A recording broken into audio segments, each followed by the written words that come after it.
Shalom saudaraku yang dikasihi Tuhan, The Stoners dan semua pemirsa yang ada di rumah ya. Di musim seperti ini menjadi trending saat ini adalah hashtag di rumah aja gitu. Dan hari ini saya sangat berbahagia sekali karena kita bisa bertemu kembali sekalipun melalui online, tetapi itu tidak mengurangi hadirat Tuhan.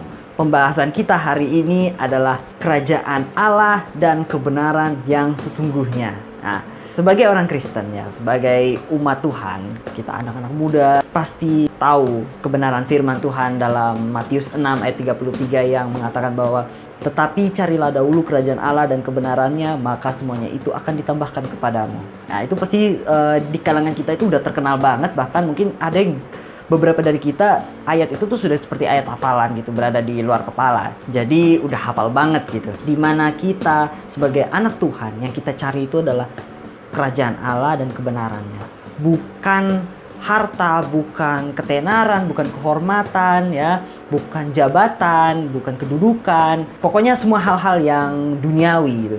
Carilah dahulu kerajaan Allah dan kebenarannya. Itu yang menjadi prioritas kita sebagai umat Tuhan ya. Tapi kerajaan apa yang dimaksud oleh Tuhan ya? Kebenaran yang seperti apa yang dimaksud Tuhan? Mari kita buka di Roma 14 ayat 17. Nah, ini jawaban dari apa sih kerajaan Allah dan kebenaran yang dimaksud oleh Tuhan Yesus ya. Demikianlah firman Tuhan, sebab kerajaan Allah bukanlah soal makanan dan minuman, tetapi soal kebenaran, damai sejahtera dan sukacita oleh Roh Kudus. Nah, ini yang kita semua baru tahu ya, bahwa memang kerajaan Allah itu bukan berbicara soal bangunannya, bukan soal istana ya. Karena kalau kita cari itu di bumi, kita nggak bakal nemu gitu. Di mana kerajaan Allah itu? Karena kerajaan Allah itu penuh dengan kemuliaan, nggak mungkin ada di bumi ya. Di mana kita menemukan itu? Ya, kalau di dalam kehidupan kita yang bisa kita temukan itu adalah suasana di sana, yaitu damai, sejahtera dan sukacita. Tentunya ada kebenaran di situ. Nah, kebenarannya itu ada di mana? Ya di firman Tuhan. Tapi kalau situasi seperti ini, berarti di mana kita cari kerajaan Allah, di mana? Ya bukan begitu. Kerajaan Allah itu berbicara soal damai, sejahtera, sukacita. Itu mutlak ya. Jadi mau kita baca Alkitab ya, sehari 10 pasal bahkan sampai 100 pasal ya, doa puasa seminggu 5 kali, saat teduh bisa 5 jam lebih, tapi kalau kita belum tahu apa yang namanya damai, sejahtera, sukacita ya, itu berarti kita belum tahu kerajaan Allah yang sebenarnya itu seperti apa ya. Jadi di sini kerajaan Allah itu berbicara soal suasana ya, suasana kerajaan Allah itu. Makanya Tuhan katakan, carilah dahulu kerajaan Allah dan kebenarannya. Nah, kalau kita sering-sering baca Alkitab, yang kita temukan itu pasti selalu firman-firman Tuhan yang mengajak, yang menyuruh bahkan kita untuk bersukacita. Ya, damai, sejahtera, sukacita itu selalu diingatkan terus di firman Tuhan. Karena apa? Karena itulah kerajaan Allah yang sebenarnya, yaitu damai, sejahtera, sukacita. Tapi di situasi seperti ini, bagaimana ada damai, sejahtera, sukacita? Kerjaan, pendidikan, bahkan ibadah, semuanya dirumahkan. Semuanya pusing ya. Banyak orang akhirnya berhenti kerja dan lain sebagainya. Banyak akhirnya toko-toko tutup ya, karena situasi yang sedang seperti ini. Ya, jadi mungkin kita bertanya, dari mana kita dapat damai, sejahtera dan sukacita yang seperti itu? Jawabannya adalah kita minta sama Tuhan. Roma 15 ayat 13. Semoga Allah sumber pengharapan memenuhi kamu dengan segala sukacita dan damai sejahtera dalam iman kamu, supaya oleh kekuatan Roh Kudus kamu berlimpah-limpah dalam pengharapan. Nah, jadi kita minta sama Tuhan ya. Makanya di sini kenapa Rasul Paulus mengatakan semoga Allah sumber pengharapan memenuhi kamu dengan segala sukacita dan damai sejahtera.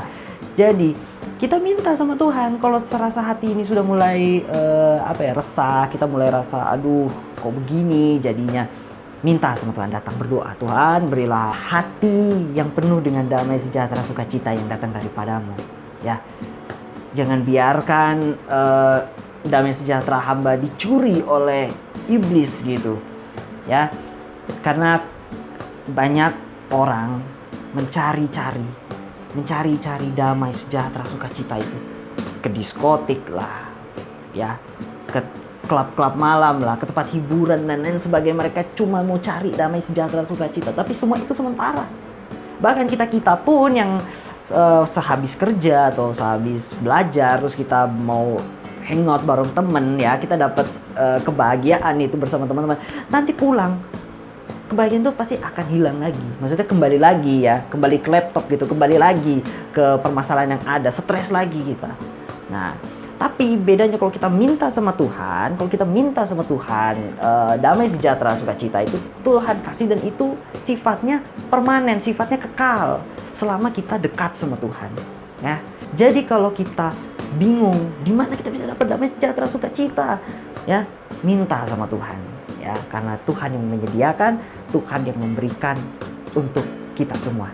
Makanya di sini dikatakan supaya oleh kekuatan Roh Kudus kamu berlimpah-limpah dalam pengharapan. Jadi apa yang kita harapkan ya dengan penuh damai sejahtera sukacita itu menguatkan iman kita. Misalkan kita berpengharapan ini semuanya cepat berakhir, ya virus dan lain sebagainya cepat berakhir supaya kita bisa kembali lagi, mungkin kembali lagi bekerja seperti biasa, kembali lagi melakukan aktivitas studi kita seperti biasa, atau kita yang kangen ya, yang sudah kangen dengan jemaat, kangen dengan anak-anak youth dan lain sebagainya.